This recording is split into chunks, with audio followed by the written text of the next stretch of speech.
Hola, ¿qué tal? Bienvenidos sean todos y todas a Ojalá. Y bueno, ya usted sabe, porque se lo han espetado, se lo han dicho, requete dicho, etcétera, que Donald Trump será el nuevo presidente de los Estados Unidos. Y yo cada vez repito la máxima, o mejor dicho, los versos de Carlos Puebla, que formidable trovador cubano, que decía que alguien le preguntó qué opinión le merecía Mr. Ford. Cuando quitaron a Nixon lo sustituyó Gerald Ford. Entonces decía Carlos Puebla que alguien le preguntó a él qué opinión le merecía Mr. Ford. Y él decía, pues mire usted, que a mí me parece Ford lo mismo que Chevrolet.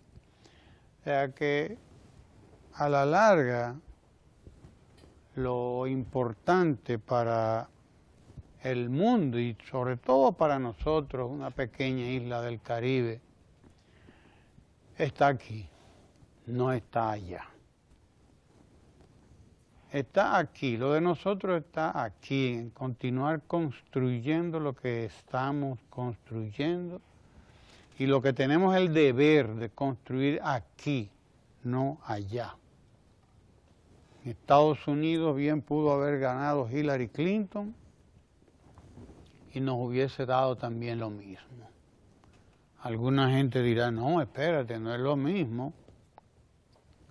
No es lo mismo Donald Trump que Hillary Clinton. Bueno, eso hubiese podido decirse de Barack Obama y de sus antecesores. Y de los antecesores de Barack Obama,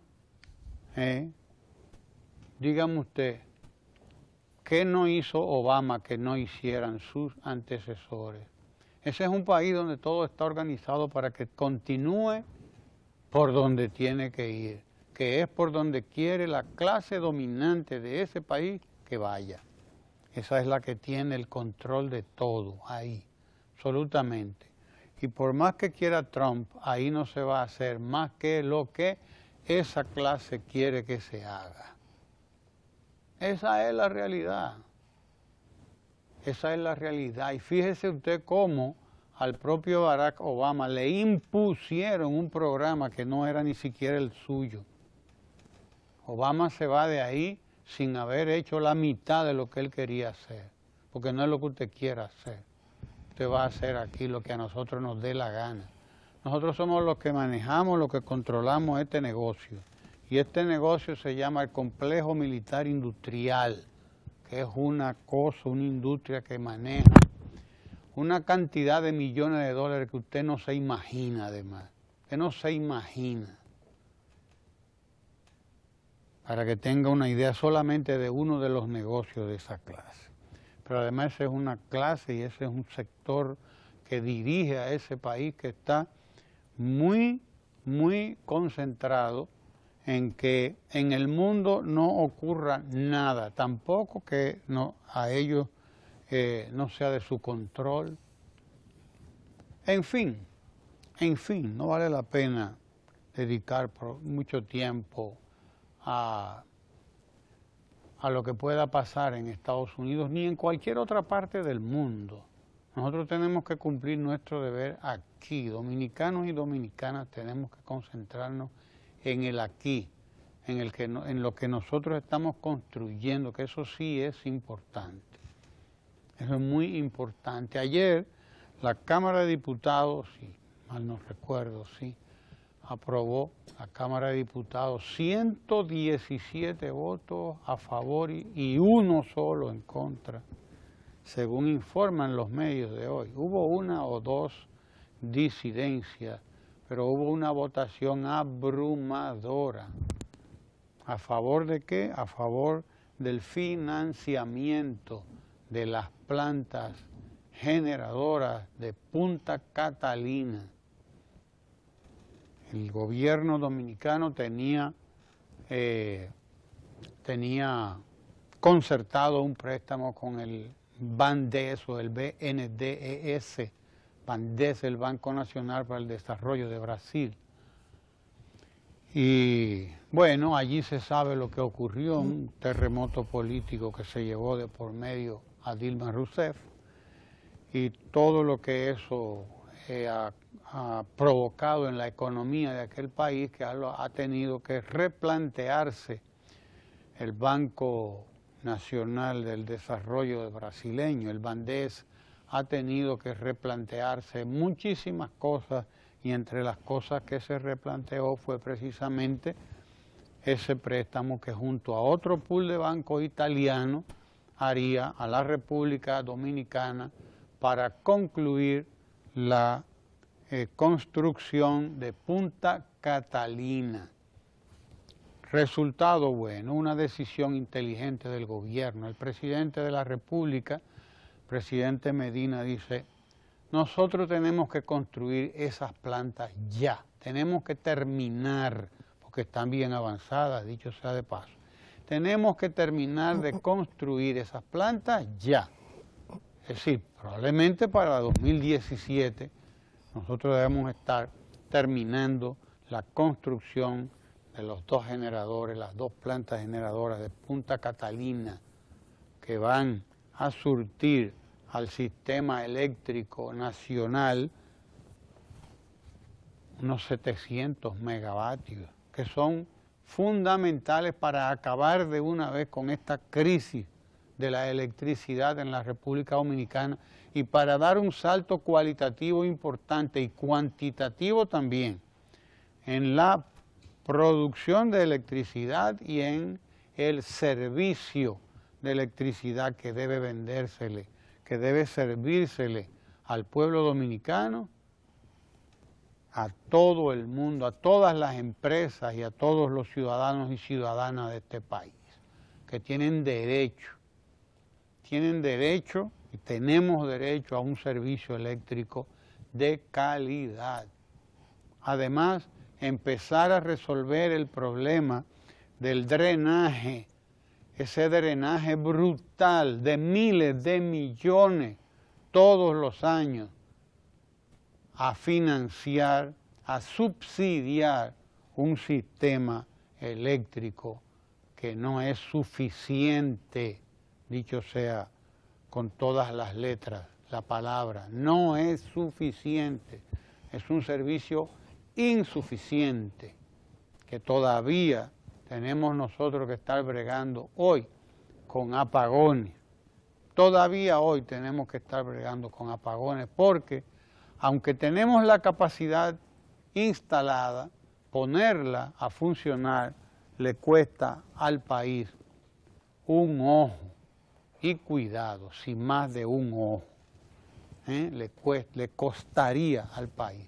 Es preferible, por lo tanto, estar dando apagones en determinados, sobre todo en los pueblos del interior del país, que son los que más sufren esto. Ese es un sistema que tenemos que superarlo y solamente puede ser superado con Punta Catalina y con lo que venga después de Punta Catalina, porque cualquier gobierno que llegue ahí tendrá que comprometerse con continuar lo que ya inició el presidente Danilo Medina con valor, con responsabilidad, con arrojo, porque se necesitaba eso. El proyecto de Punta Catalina, probablemente, o sin él probablemente, debió haberse comenzado hace muchos años en la República Dominicana. Debió haberse arrancado hace muchos años, pero nadie quería ponerle el cascabel al gato. Nadie quería echarse encima lo que vendría. Nadie quiso echarse encima toda la crítica y todo lo que se ha dicho en contra de Punta Catalina. El presidente Danilo Medina tuvo el valor, hay que decirlo, tuvo el valor de decir: no señor, el futuro de un país no puede estar dependiendo de un sistema eléctrico que es negocio para uno, pero que es pérdida para el pueblo. es negocio, y un buen negocio, muy lucrativo para uno, pero para el pueblo dominicano no lo es. De manera que esto hay que buscarle una solución, y efectivamente ya en el 2013, más o menos un año después de haber llegado ahí, el presidente estaba arrancando la construcción de Punta Catalina. Y mucha gente anda confundida, hablando tonterías, porque entiende que Punta Catalina es contaminante o es no sé qué. El que quiera saber lo que es una planta que contamina, que vaya a ver muchas de las que están en servicio aquí y muchas de las que están en servicio todavía fuera de aquí, en los Estados Unidos y en Europa, para que vean. Punta Catalina cumple con los más altos estándares y por eso se ha hecho objeto del crédito internacional y del apoyo de instituciones financieras internacionales que dependen de la Organización de las Naciones Unidas incluso, que esperan que las comisiones y los organismos de la ONU digan cuáles son las condiciones, sobre todo en los relacionados con el medio ambiente, de ese tipo de emprendimientos. De manera que buena decisión ayer en el Congreso, aprobado el financiamiento por 600 millones de dólares, que dicho sea de paso el préstamo con el Bandes y el pool de Banco Italiano era por más de 650 millones, solamente están buscando 600 millones en bonos en el mercado internacional, serán colocados próximamente, en su momento, el gobierno hará esa colocación, pero tenemos que salir ya de Punta Catalina, del financiamiento de Punta Catalina. Necesitamos tener esas dos plantas generadoras produciendo 700 megavatios dentro de un año o a más tardar dentro de un año y medio o dos como mucho. Punta Catalina, como dijo el presidente, hay que terminarla ya. No podemos esperar más. Esa fue una de las decisiones importantes que se tomaron ayer. Hay otras, pero esa es de las que nosotros tenemos que seguir trabajando aquí, porque a nosotros nos debe dar lo mismo, igual que a Carlos Puebla, Ford que Chevrolet. Bueno, don Ramón, después de 8 meses y alrededor de 70 reuniones, finalmente se ha firmado el acuerdo con el Colegio Médico y el gobierno dominicano. Qué bueno. Es uno de los sectores que ha sido una prioridad del Estado dominicano y es una prioridad para todos los dominicanos porque estamos hablando de salud. Y hablar de salud es hablar del bienestar no solamente personal, del bienestar colectivo y del bienestar de una población en general.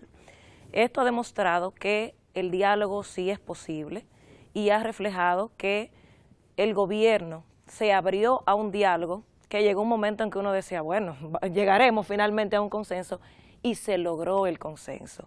Costó tiempo, costó esfuerzo, pero finalmente se ha logrado y todos estamos felices. Primero porque efectivamente los médicos se lo merecen, son trabajadores que trabajan incansablemente y tienen en sus manos la vida de todos y cada uno de nosotros.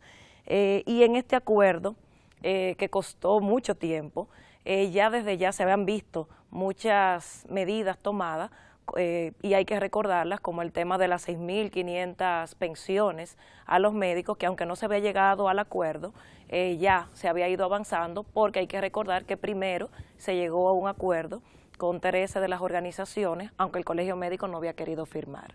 Son varias decisiones que se han tomado en este acuerdo, como son el aumento, el famoso aumento. Este aumento médico implica un gasto de 7.000 millones de pesos.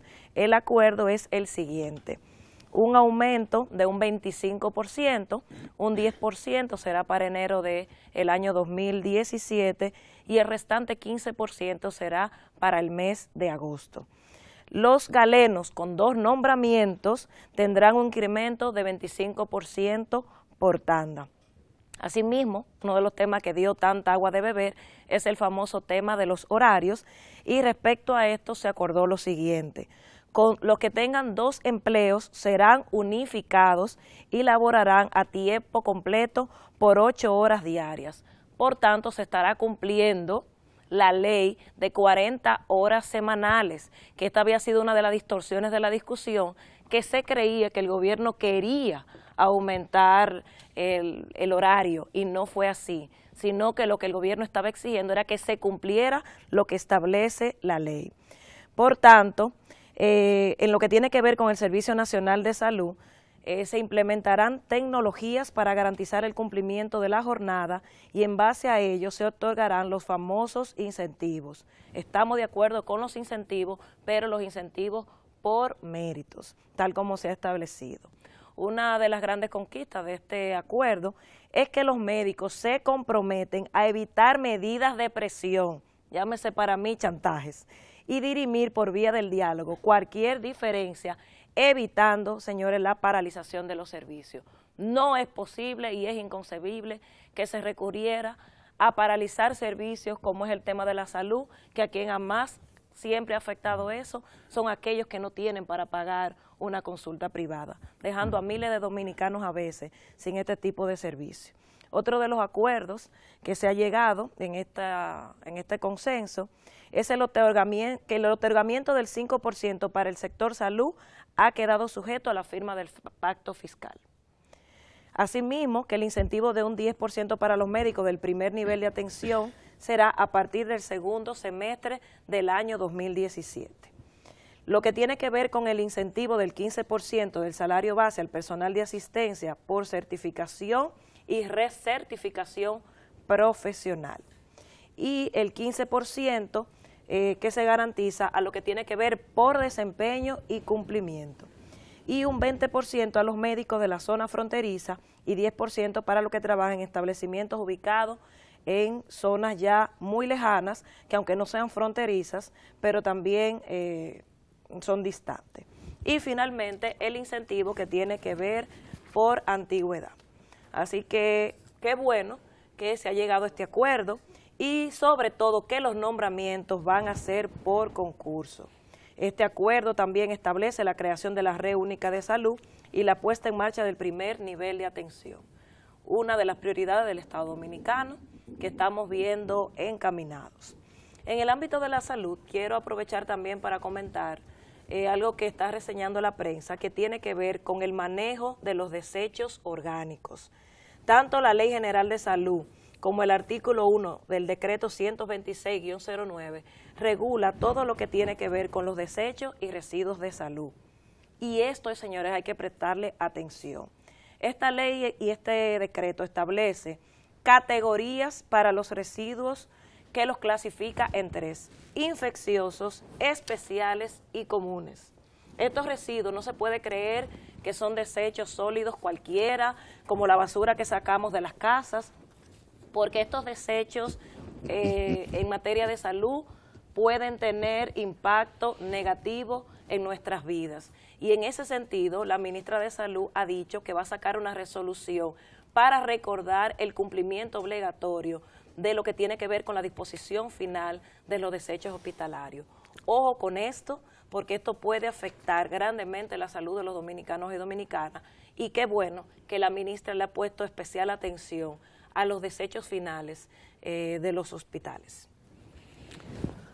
Bueno, doña Francis, Ramón, aunque ciertamente no da lo mismo Chevrolet, Ford y Chevrolet. Ford y Chevrolet, lo cierto, Ramón, que el que gana es el que goza. Ah, ya lo sabe, ya lo sabe. El que gana es el que goza. Por ejemplo, dicen que a Lucas Vicen no se le ve todavía Hace ni el rato, lo andan buscando. Lo andan buscando y no aparece por ningún lado. Pero la realidad es que es una decisión soberana del pueblo norteamericano, unas elecciones sumamente competidas, cerradas, y que ponen de manifiesto lo que muchos han estado de alguna manera calificando como una importante crisis soterrada del sistema político norteamericano y de la clase política norteamericana. Se trata de un candidato que ya electo aparentemente como presidente, que no procede del partidarismo tradicional norteamericano, que por el contrario incluso le ha representó en cierto modo una postura antisistémica que rompe con principios elementales de esta propia sociedad norteamericana, que es la existencia sistémica de dos partidos políticos o del bipartidismo político tradicional norteamericano, y en su momento representó también un fraccionamiento de la cúpula republicana, una parte importante de la cual no le votó, incluyendo la familia Bush, de larga tradición republicana, y que no solo sino muchos otros republicanos que se decantaron por una o por otra razón de la candidatura de Donald Trump. Hay que destacar, por demás, que para muchos esto ha sido una verdadera sorpresa. Bueno, rompió con todos los vaticinios de todas las encuestas, porque todas las encuestas prácticamente daban como ganador. Incluyendo la de Bernardo Vega, que aún en la madrugada sostenía que Hillary ganaba por 2 puntos porcentuales, lo que no resultó así. Sorpresiva. Lo que reitera que se gana o se pierde el día de las elecciones. Se gana o se pierde el día de las elecciones, pero creo que esto refleja, es la punta de un iceberg importante. ¿Da lo mismo o no? Es la punta de un iceberg que parecería ser la expresión política, en este caso norteamericana, con la peculiaridad que esto tiene, de una crisis en principio económica.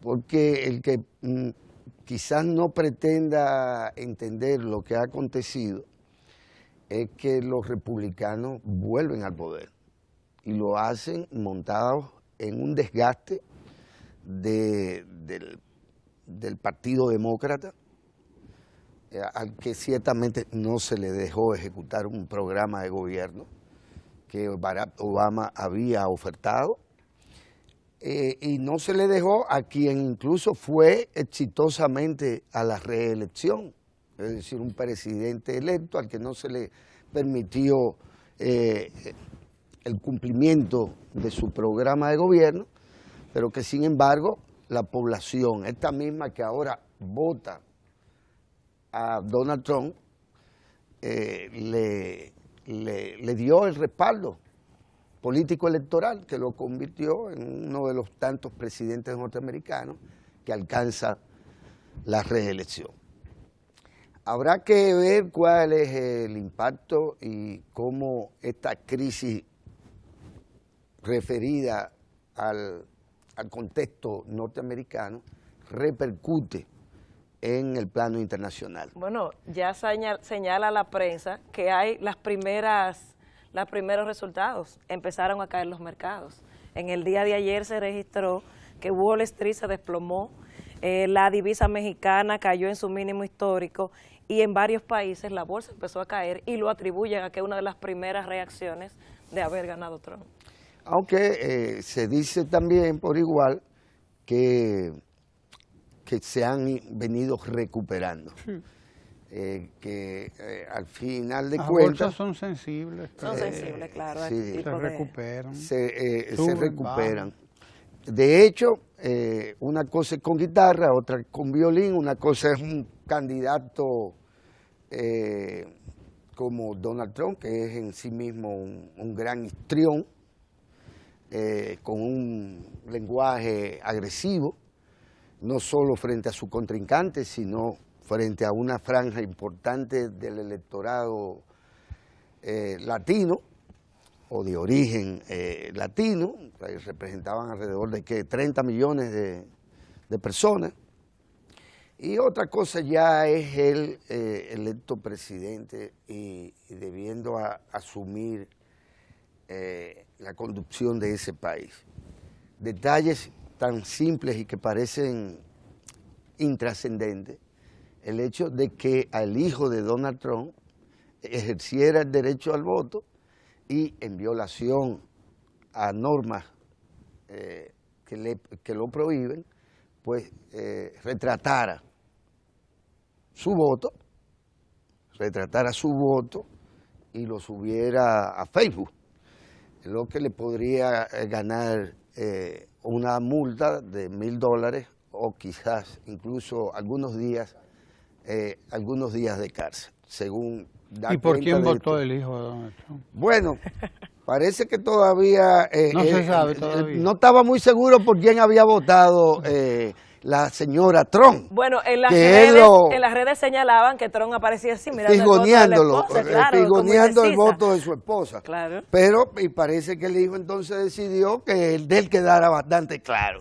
Y lo subió al Facebook. Ahora, ¿qué es lo importante de esto? Bueno, que es una familia y son unos políticos que, así como en su momento admitió que sí, que él era un evasor de impuestos y que lo era por su inteligencia, pues que su hijo se brinque ciertas normas no va a resultar una sorpresa para nadie. Pero,